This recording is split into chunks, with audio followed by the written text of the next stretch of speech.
Everyone, as you're coming in, please let us know where you're tuning in from.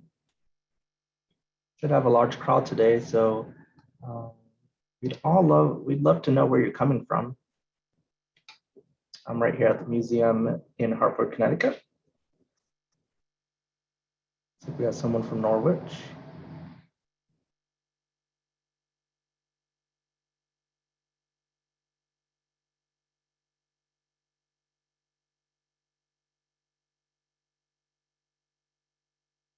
Bethesda.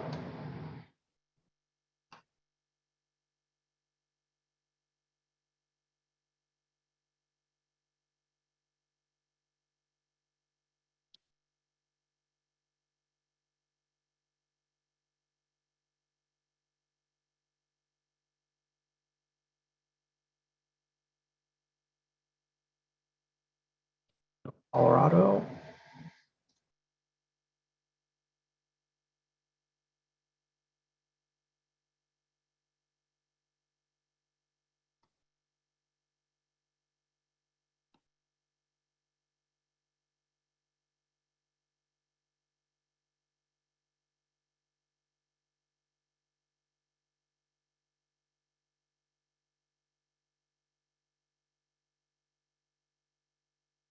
From Hawaii.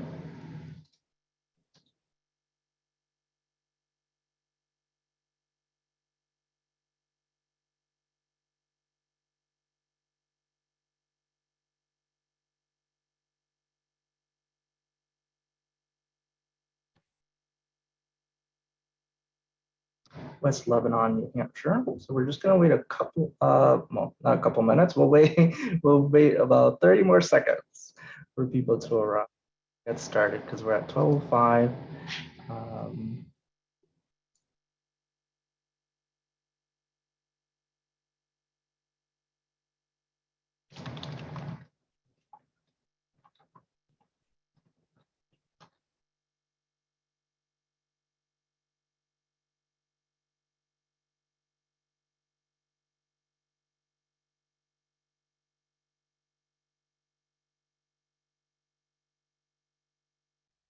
Oh, it looks like there's someone from Bloomfield. Okay.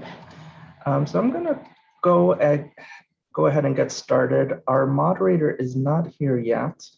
And I might just have to fill in until she arrives. Might have to see me for a little longer than you usually do. All right, let's see here. Hello. If you're here for the first time and haven't seen me before, I'll introduce myself. I'm Omar Acevedo, and I'm the Literary Program Coordinator at the Mark Twain House and Museum in Hartford, Connecticut. And I'm delighted to host today's program, Comet Madness, How the 1910 Return of Halley's Comet Almost Destroyed Civilization. First, I need to thank our sponsors. Our virtual programs are produced in part with support honoring the late Frank Lord. We are happy to honor his memory with these programs. We are also incredibly grateful to the Wish You Well Foundation and Connecticut Public WNPR for supporting all of our virtual programs. As a nonprofit organization, the Mark Twain House and Museum depends on contributions to share our enriching author programs like Comet Madness, education initiatives, and other events with our community. If you can, please consider donating. I'll provide a link for that in the chat, and I'll do that a little later. Now I'll tell you about today's program. We are welcoming Richard Goodrich and Pamela Gay for a discussion of Richard's book, Comet Madness, a new book that examines the 1910 appearance of Halley's Comet and the ensuing frenzy sparked by media manipulation, bogus science, and outright deception. Our author, Richard J. Goodrich, has a PhD in ancient history from the University of St. Andrews in Scotland. He taught late Roman and early church history in British and American universities. After 20 years in the classroom, he resigned his teaching position at Gonzaga University to focus on writing. Our moderator, Pamela Gay, is an astronomer, technologist, and creative focus on using new media to engage people in learning and doing science. Dr. Gay is a senior scientist at the Planetary Science Institute, a 2018 Academy of Podcasters Hall of Fame inductee, and an all-around nerd who probably spends too much time at her local game shop. So we encourage you to have a conversation in the chat. If you have a specific question, you can post that directly into a Q&A section. You can do that at any time. You don't have to wait until the actual Q&A section of or part of our program. Please also know that you can click on live transcript to see live auto captioning of this event. Finally, and most importantly, I will be putting a link in the chat to purchase Comet Madness through our museum store. Your purchase will support our museum and our honored guest. So please sit back and enjoy. And I'll get things started by asking Richard, can you tell us, for those who have not read the book, can you tell us a little bit about what you cover? Actually, a spot. There you go.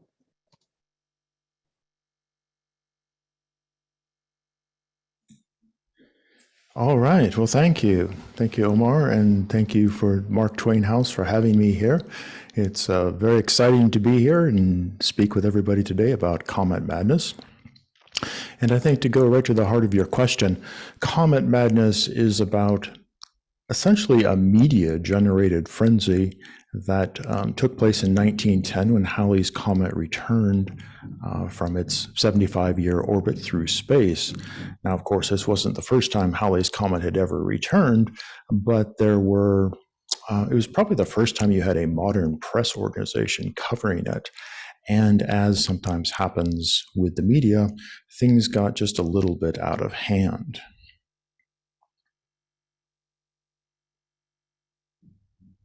Great, thank you so much. Halley's Comet has been returning every 76 years, is it? Or 75 years? Yeah, it fluctuates. It depends on, as it's passing through space, especially past the major planets of Jupiter and Saturn with fairly intense gravity, they tend to speed it up and slow it down. So somewhere between 75 and 79 years is the orbital period of it.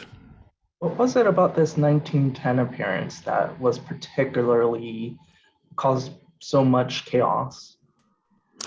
Well, that's kind of an interesting story.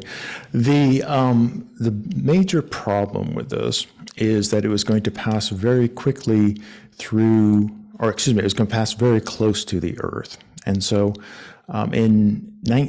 if we kind of roll back to 1909 in September, Max Wolf, who was an astronomer in Germany, he worked at the Heidelberg Observatory, he spotted the comet as it was returning. Now, again, because motion, the course changes depending on gravitational influences as it's going through space, they didn't know exactly where it would appear, but Max Wolf was one of the leading astronomers who used photography, and he would shoot the same space over and over again every night, and then compare the images that he took in order to get, he would be able to see moving objects. So Wolf found it in the mid-September of 1909, and at that point they were able to recalculate the orbit and figure out where it was going to go and how close it would pass to the Earth.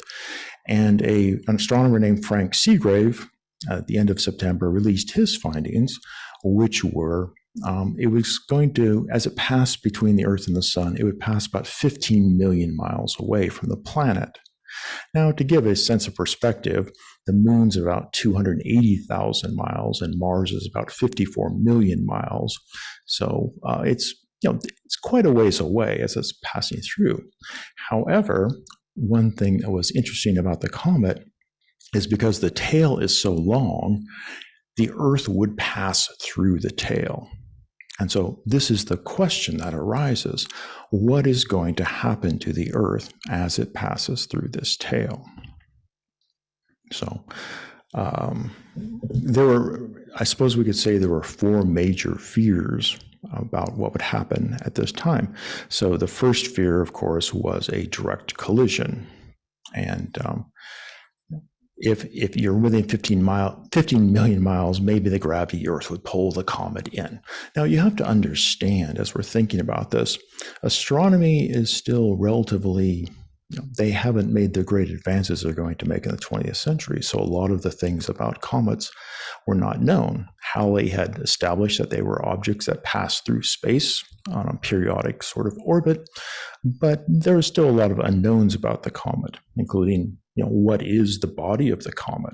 Is it a solid? Is it a liquid of some sort? How does it, most astronomers felt that it produced gas, but how that gas was produced was a bit of a mystery. And so you had this object that was flying fairly close to the Earth, 15 million miles. And there was, of course, some concern about a collision. Do you want me to just kind of run with this a bit more, Omar? Absolutely. Okay. Well, and so after Seagrave had announced his orbital calculations, a Jesuit priest named Father Charles Charropin, who himself was a very highly esteemed astronomer, he was on his way to the Lowell Observatory in Arizona, and he was going to look at Mars at that point. And on his way, he allegedly, and I'm going to use this word allegedly whenever we talk about some of these stories, but allegedly he gave an interview to a reporter in Las Vegas, New Mexico. So not Las Vegas, Nevada, but Las Vegas, New Mexico.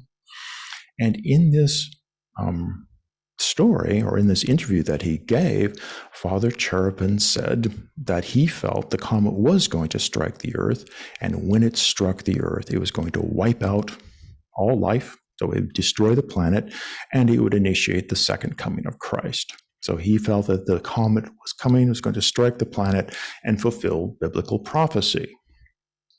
Now, this isn't some crackpot who's making this claim. This is a very highly respected astronomer.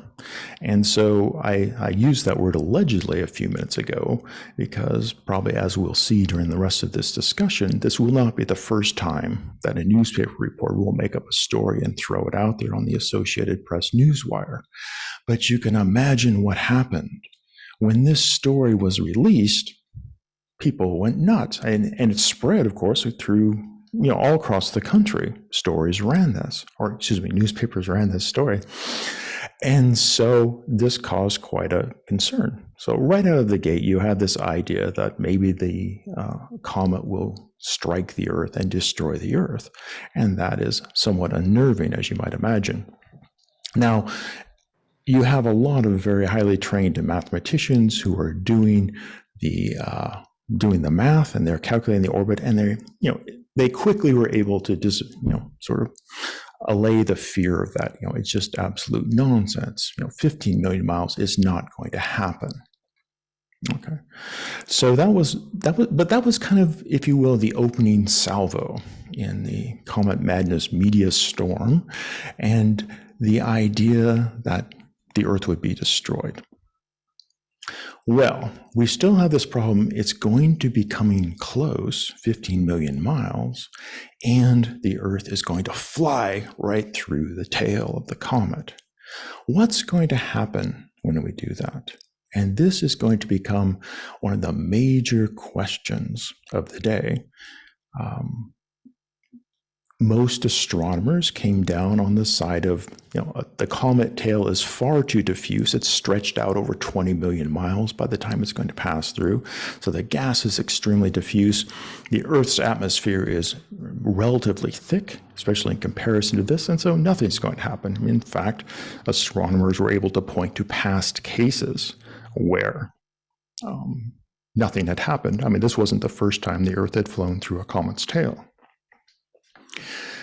Well, there was a very famous French astronomer, and his name was Camille Flammarion. And Camille Flammarion, and I'm going to date myself a little bit here, I fear, But Camille Flammarion was the Carl Sagan of his day. So I don't know how many of you out there remember Carl Sagan, but of course, for those of us who do, during the 70s and the 80s, Carl Sagan was everywhere. He was the face of astronomy. So he wrote popular science articles. He was always on television, the Cosmos, his famous TV show. He wrote fiction with astronomy themes. And he was just basically, in the late 20th century, the face of popular astronomy. In the end of the 19th and 20th centuries, Camille Flammarion, this French astronomer, was essentially the equivalent of Carl Sagan. So he was a very, very well-respected astronomer. He'd done some very important work, but he was also a popularizer. And so he tended to write books and articles and newspaper stories for the mass audience. And his interest was in bringing science to the people, so letting people understand what was going on in these new emerging disciplines. He was very good at it. He was a celebrity at this time. And so in November of 1909, Flammarion wrote a newspaper article for the New York Herald, and in it, he basically gave an update. So the comet is going to arrive in May of 1910. That's when it's projected to pass between the sun and the Earth. He gave an update, essentially, on what's going on with it, and then midway through, pretty much a scientific sort of account, just laying out the basic facts of what's going on. Some sub-editor at the newspaper decided we needed to spice things up, and he put in a subtitle called An Unheard Menace. An Unheard Menace. And then this opens a section in which Flammarion talks about what is going to happen to the Earth as it passes through the tail of this comet. And Flammarion prefaced this with kind of a paragraph that said essentially, we're going to fly through it, but it's extremely low probability that we'll even notice it. Okay, fine. And so he doesn't really believe anything's going to happen. But then, in sort of kind of giving a balanced case, or maybe a thought experiment is what I really think he was doing, he said, but if something was going to happen, this is what would happen, and you would have this poisonous gases seeping into the atmosphere and asphyxiating us all. Okay, so there's kind of this central paragraph wedged in between a paragraph that says low probability event, and then, oh my goodness, something terrible might happen, or something terrible could happen. And then he finishes it out with a paragraph that says, but it's not going to happen. Don't worry about it.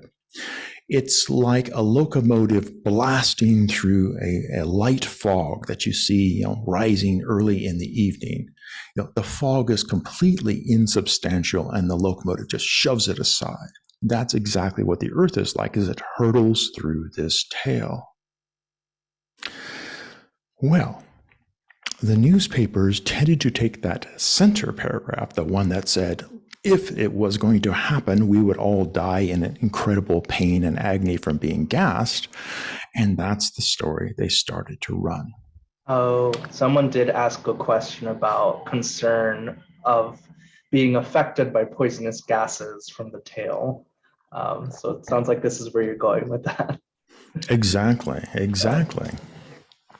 So here we are, we're flying through the tail, and newspapers are starting to run as we enter into 1910. They're starting to run stories about Flammarion and how he is scaring and terrorizing the world with these stories, because credible astronomers are kind of jumping in, and they're saying, no, that's not right. That's not going to happen. They're responding to the stories that the newspapers have produced based upon these remarks of Flammarion.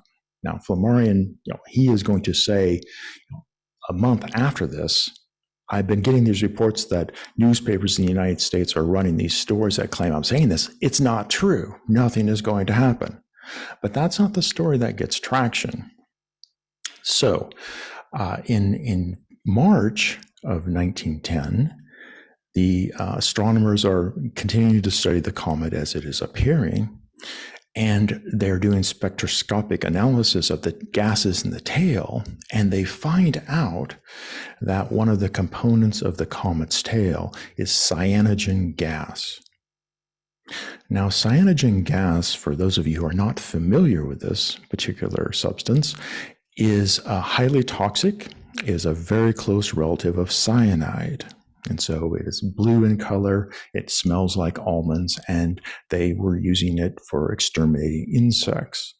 And so now we've got a comet's tail that's coming, and it's carrying cyanogen gas. A chemist at Berkeley, University of California, Berkeley, named Edwin Booth, made an announcement that if this is true and if there is enough cyanogen gas, it will exterminate us, and we'll have the sensation of what bugs experience as they have their last gasp and are killed off. So Booth is sort of added into this collective of people who are terrifying humanity, Flammarion and Booth, right? So gas is the second major possible way for humans to die at this point. Now, there's another one. There are actually two more. In early 1910, and this was mid-January, 3 miners in South Africa suddenly saw a comet appear in the sky. And so they were the first to actually see this. And because it was in the southern hemisphere, which at that time didn't have much coverage from telescopes and observatories, the comet A1910 snuck up on the Earth. And suddenly it burst, basically, for people in the northern hemisphere, it just burst upon our consciousness. Now, of course, immediately there's the fear that it's Halley's Comet, and it's gone off course, and it's coming right at us. So you kind of revive the collision scenario at that point. That's a bit scary. But of course, the astronomers can say, no, actually, we can still see Halley's Comet in our telescopes. It's not visible to the naked eye just yet, but we can see it. And so, but here's this other comet that's suddenly appearing, and it's going to fly by the Earth quite a greater distance than Halley's Comet will pass. In January 20th, 1910, the Seine River in Paris flooded. And it wasn't just a minor disturbance in the winter. It was one of the biggest floods of the Seine since I think they started keeping records in 1615. The water rose and rose and rose, and it was by the time it crested, it was 30 feet 5 inches above flood stage. And so a third of downtown Paris was underwater at this stage. People start to ask the question, did the comet cause this? Here you have this once in 400 years event, essentially, and you have this close proximity of two comets. Are the comets causing this flooding? Now, interestingly enough, Edmund Halley himself, who, of course, had discovered that Halley's Comet wasn't something sent by the gods, but an object that proceeded on a regular orbit every 75 years, he had also wondered if comets caused flooding, and he had done some work to try to determine if Halley's Comet had caused the flood in Genesis. So was Noah's Ark, that story, was that a product of one or more comets flooding by? Halley thought maybe the comet's gravity could pull a bulge, like the moon pulls a bulge of water with tides, and it would, maybe produce some sort of localized flooding like that. And so here's the question. If Comet A1910, which is still quite a ways away, can make Paris, the river, the Seine, flood so dramatically, what's going to happen when Halley's Comet skips by at 15 million miles? So now we've got 3 possible ways the comet can cause problems for us. And then the fourth way, which I think is fascinating, and it illustrates the limitations of science at this time, but there was another amateur astronomer from New York named Edwin Nolte, and Nolte had come up with the idea that a comet, what it was a cloud of gas and it was a lens-shaped cloud of gas. And so the question is, what is the tail of a comet? Most astronomers believe it is a gaseous tail at this time. Nolte said, no, it is a focused beam of light. So you have this lens flying through space, basically, and as it passes by the sun, light is passing through it like a magnifying glass, and it is focusing this beam of energy. So I suppose it's like this cruel. I probably shouldn't even mention this. This comes from my past, but as a very young person in 4th, 5th, 6th grade, you used to go out on the playground some days and you would burn things with your magnifying glass. Kids used to do that at recess. Well, what's going to happen when Halley's comet flies by this great lens focusing energy upon the Earth? Would it basically scorch the entire Earth like a magnifying glass held over objects in a playground? And so this again was another real possibility. Now, Nolte's view was it wouldn't scorch the Earth, but he was of the opinion that it would cause geological disturbances. And so you would have earthquakes, you would have volcanic eruptions, for example, mines. So for when people are mining underground, they fill up with gases, and those gases would be set off, and you'd have explosions in mines. And this would all come from this beam of energy that's passing over the Earth. And so, of course, this gives us another thing to think about. And it doesn't help that as Halley's Comet gets closer, Mount Etna in Sicily erupts, a very dramatic eruption at this time. Of course, if you know anything about Mount Etna, you're going to realize that it erupts all the time. It's a very active volcano, but again, coincidences, it makes things work out. And you had a lot of major earthquakes. So an earthquake in Haiti just before the comet arrived as well, which seemed to give some credence to Nolte's theory. So as the comet approaches on May 18th, people have a lot of reasons to be concerned, and the newspapers are really sort of pushing those narratives, and they do it very I don't know if clever is the right word, but they try to appear to be very balanced. So they will, put out, Nolte's idea that we're all going to be scorched by this energy beam, and then they will run an opposing column where a credible scientist said, no, of course that's not going to happen. That's ridiculous. But they're offering two different views, and it is very possible for people to fear that the world is going to come to an end.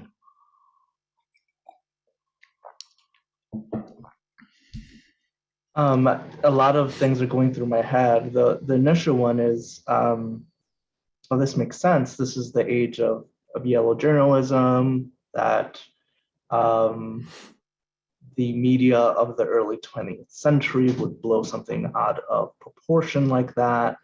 But then another thought arises, like, they still kind of do this, not to that level of out of proportion, but I feel like there's, ever since science has become more important, or not more important, but has reached this level of importance that religion once did, and there's been more open media around the world. There's always been this sort of tug of war between these two. Science sort of telling us, well, these things might happen, but we're not sure. And media saying, oh yes, that's taking those not sures and making them sures.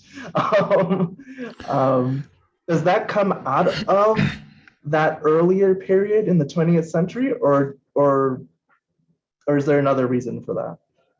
Yeah, I think you raised two very interesting points there. The first, and I'll kind of go and take them in order.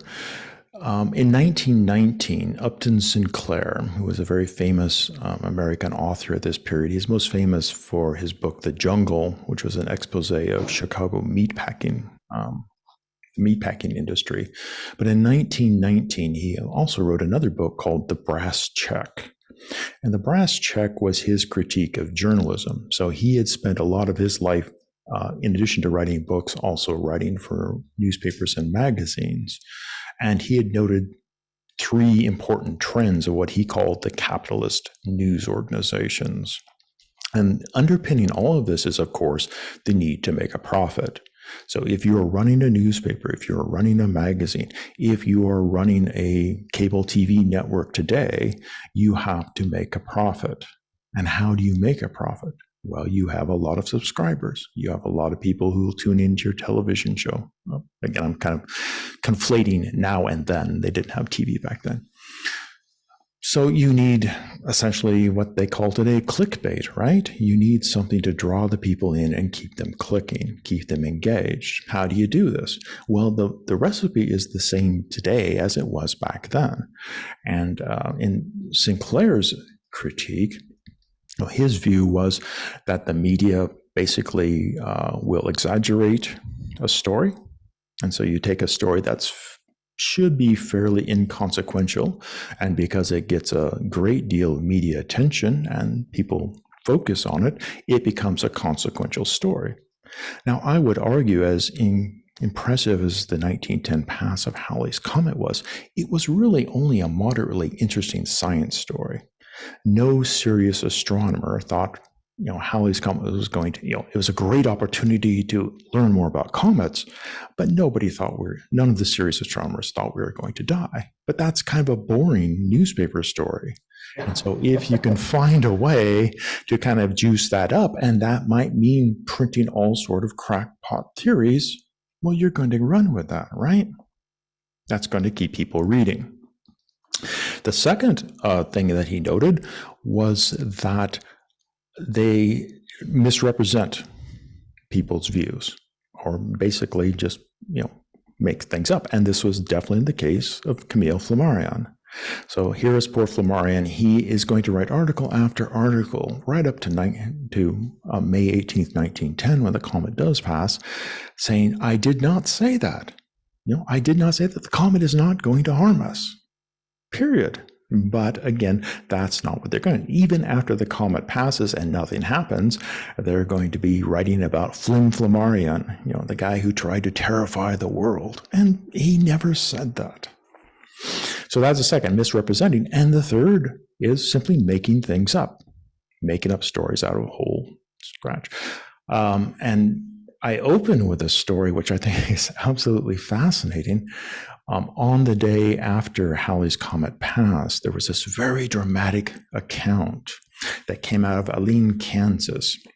And in it, evidently there had been a wild cult that had gathered in Aleen, and their leader, Henry Heinemann, had been heard, he had been spoken to by the gods that his cult worshipped, and had learned that in order to spare the earth, they needed to offer a propitiatory sacrifice.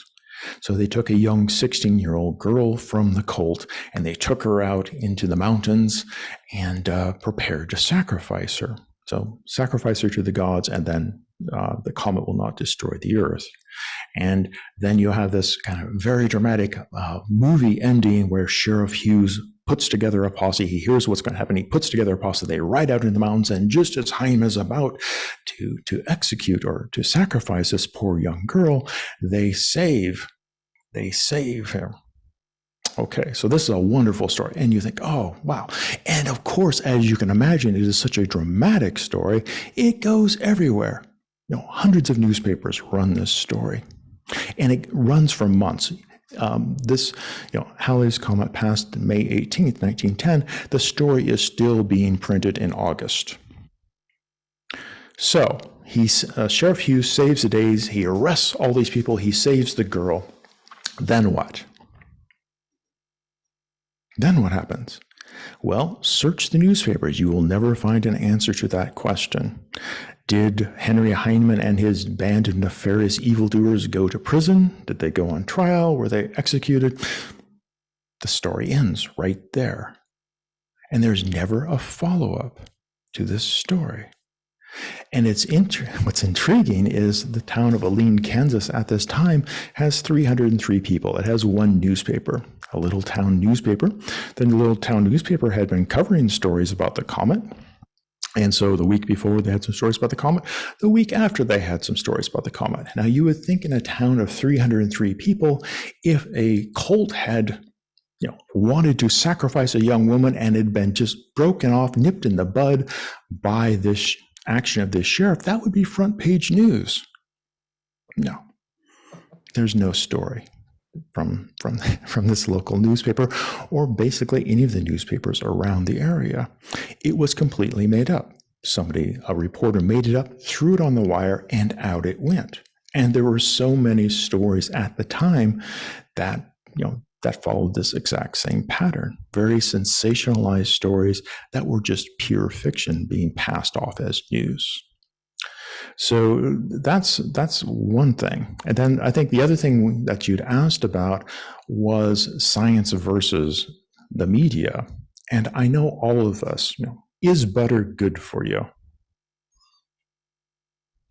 I don't know. 30 years ago, no, and then it was, and then it's not, and then it is, and the latest scientific study comes out, and it's not, and then it is again. Is red wine good for you? Yes or no? Back and forth you go with every new study. And, the impression is scientists can't make up their mind. They can't decide which it is. But of course, that's not the way science works. Science proposes theories, it tests them, it evaluates them, it gathers new evidence, it changes the theories to incorporate the new information.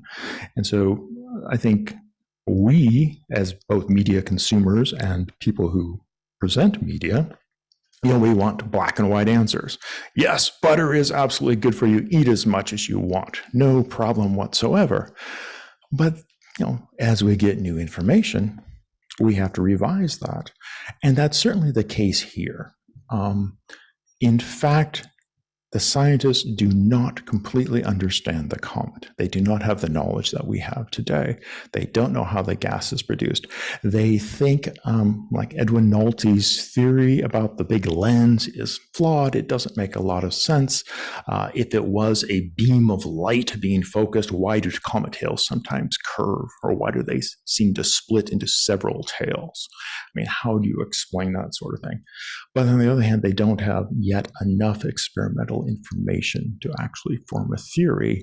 And when you have that doubt and maybe even competing theories, you do have kind of room for the weeds to pop up and wild stories to crop up as well.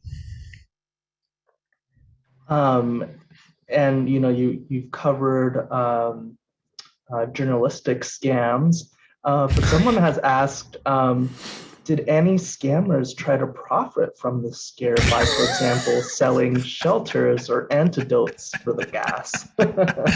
Absolutely not. American business people are very honest. No, of course, yes, absolutely.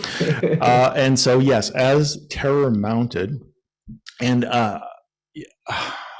I should say there were people who took this very seriously, and many people killed themselves. They committed suicide rather than actually ride it out and go through the comet's tail. So, that was a great tragedy of this period as well. But then you did have people who were exploiting the fear. And so you had people who sold comet insurance policies. So there was a man in California, and for $5 a week, if you paid your premiums, if you were killed by the comet, he would pay your relatives $500. Now, this has to be a direct comet strike in order to pay off. So I've never quite figured out where these relatives are going to come from, because presumably we're all going to be dead at this time. But yes, the comet insurance policies were a big thing. Cyanogen gas filters were a big thing. And so some people, there was a couple of con men down in Texas who had woven together grass. So they'd woven grass into some sort of, I suppose, gas mask apparatus, and they were caught trying to sell these to convince people that they would not do it. There was a witch doctor in Haiti who became very famous with his anti-cyanogen pills. And so if you kept taking his pills regularly every day, that would that would preserve your life when the cyanogen started to seep into the atmosphere.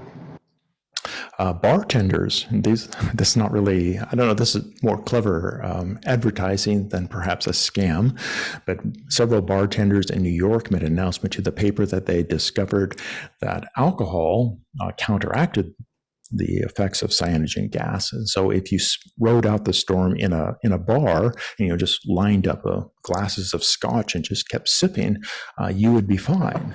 So that was also a way to go. Which worked at a time when temperance was working against the the bars. Yeah. Oh my goodness.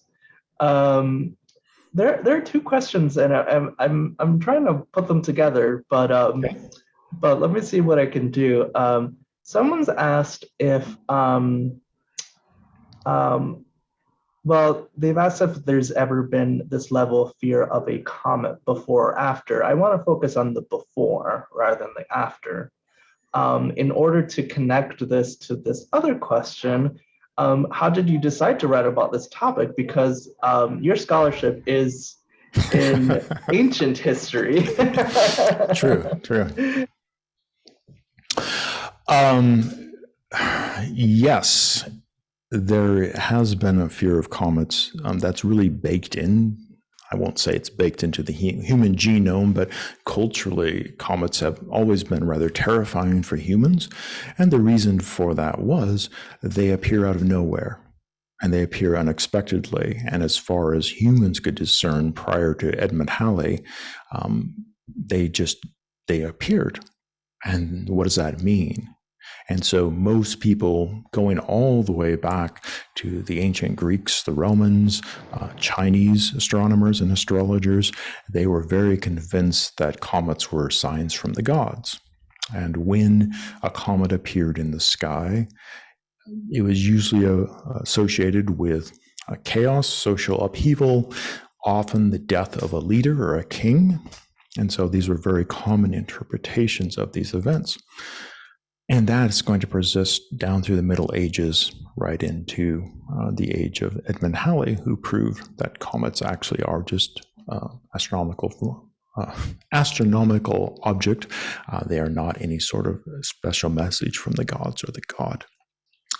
The Halley's comet itself has a rather interesting history. So it has appeared when the Norman invasion of England. So when William the Conqueror crossed over, Halley's comet shone in the skies. The Turkish invasion of Europe was also accompanied by the appearance of Halley's comet. And so it has been historically linked to a number of upheavals, I suppose we could say. Yeah. Sorry. Second question was, how did I get onto this? Right. Okay. It actually, yes, as you mentioned, I am by academic training, a Roman historian, and early Christianity were my academic specialties. And while I was teaching in university, and probably the last 10 years of my career there, one of the things I taught was a senior thesis class. And so all of our undergraduate majors had to write a 10,000 word thesis. And they would have to, starting off with just a very vague idea at the beginning of the semester, they would have to research it and figure it all out and write this very long paper for them. Most of them had never written a paper this long. So I taught the class for several years because I enjoy writing and I enjoy teaching writing. And one year I had this idea that maybe I should share my students' pain, and I would kind of go through it with them, and I would write a thesis as well, kind of running maybe a week or two ahead of them so that they could use that for an example for their own work of how to do this process. And I thought, well, what I could do, of course, is I could write something about 4th century AD Roman world or early Christianity, something like that. And then I thought, well, that would be very easy for me because that is my specialty and I already have a fairly strong knowledge of the field. So I thought, why not do something completely outside of my comfort zone. And that might be something like American history or early 20th century American history in this case. And so that's what I started working on. And I found in papers, I was living out in Washington State at this time, papers about a small town in Aberdeen, Washington. And I was reading through these, and on May 25th, 1910, there was a letter to the editor of the Aberdeen Herald, and the Aberdeen Herald came out 2 times a week. And in this, the writer was very upset because the daily paper, the Aberdeen Daily World, had run a story that said, ranchers and farmers who are living on the Wishkah River, which is a little river north of Aberdeen, Washington, had become terrified of Halley's comet. And they were so convinced that they were going to die, they had started attending holy roller meetings and were all being baptized in the river. So this letter written to the editor of the competing newspaper, who of course the editor was very happy to run this because it, put his opponent in or his competition in a bad light. This letter said, absolutely, this is not the case. We farmers and ranchers are very sensible, and we aren't buying any of that nonsense, and it's just made up. And I thought that was very interesting. And that is really the genesis of the project, and it just kept expanding and growing into this huge mushroom until ultimately it became Comet Madness. Yeah. That sounds amazing. So it began as an academic exercise, basically. And I have to say that was very kind of you to put yourself in your students' shoes like that. Well, sometimes learning by example is the best way to do it. Yeah. Right, that's right. I have about 10 minutes left. So if anyone has any more questions, please add them to the Q&A. I really need to ask a Mark Twain related question. Okay. It won't be, you won't have to answer a question about Mark Twain himself. But Mallory, our assistant curator, said, Twain once said, I came in with Halley's Comet in 1935. It is coming again next year, 1910. And I expect to go out with it. It will be the greatest disappointment of my life if I don't go out with Halley's Comet. The Almighty has said, no doubt, now here are these 2 unaccountable freaks. They came in together and they must go out together. Her question is, why do you think he put it like that? Is it fair to call the comet a freak? Oh, boy, I couldn't really comment on Mark. I'm not a Mark Twain expert in that sense, so I don't know that I could comment on that. It is true, however, that he did write that, and I think it was Albert Bigelow Payne in the biography of Mark Twain recorded it because Twain said it in 1909, in the summer of 1909. Is it fair to call a comet a freak, though? Well, I don't. That's what's puzzling me. I don't quite understand the choice of terminology. That? Yeah. Unless it's just in the sense that it's one of those once in a lifetime sorts of events, and maybe he was equating himself as a once in a lifetime sort of event. He was a member of a very rare and small group of people who had lived through 2 appearances of Halley's Comet. And so there were several of them, and some of them formed clubs to commemorate the fact that they had seen the comet twice in their lifetime. Oh, that's excellent. Jeff has asked, to what do you attribute a somewhat more rational reaction to astronomical events since that time, since the last time, since 1910, the 1910 appearance of Halley's Comet? I think we are more rational because we know more.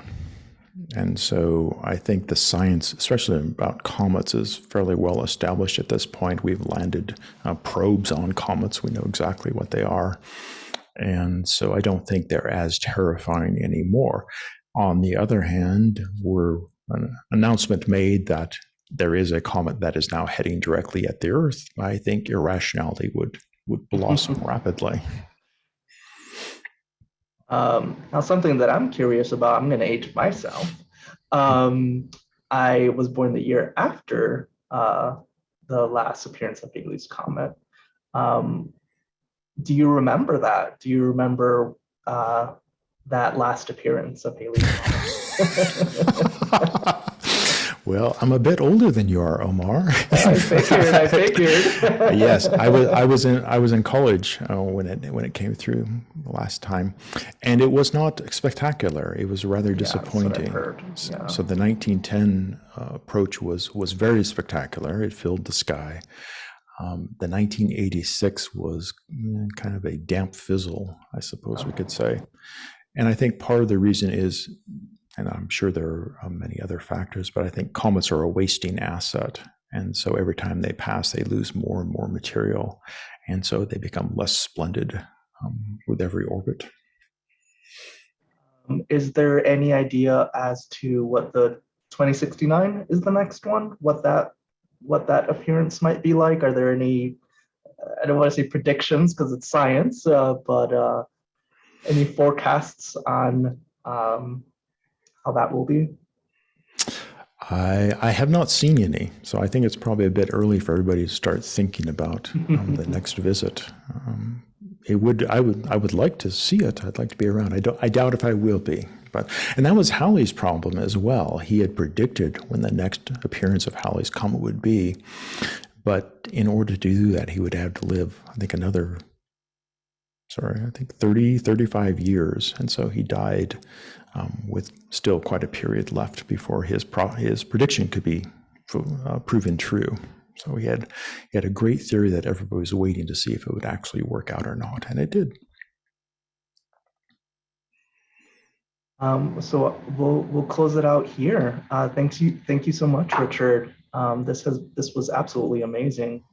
Oh, I'm so happy to have been here. It's been a pleasure. And if you want to buy Richard's book, you can do so through our museum store. I will drop in a link to the chat, but you can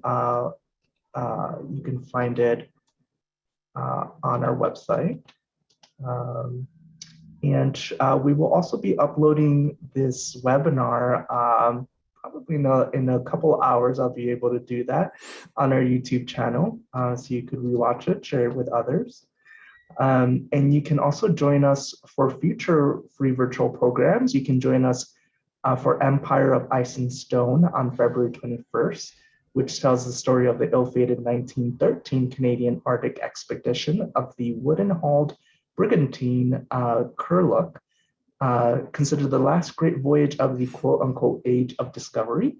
And you can also join us on February 23rd, when we will be discussing a new biography of Edgar Allan Poe. So thanks again, Richard, and thank you all for joining us. Yes, thank you everybody for coming. I appreciate it. Have a great day or evening, everyone.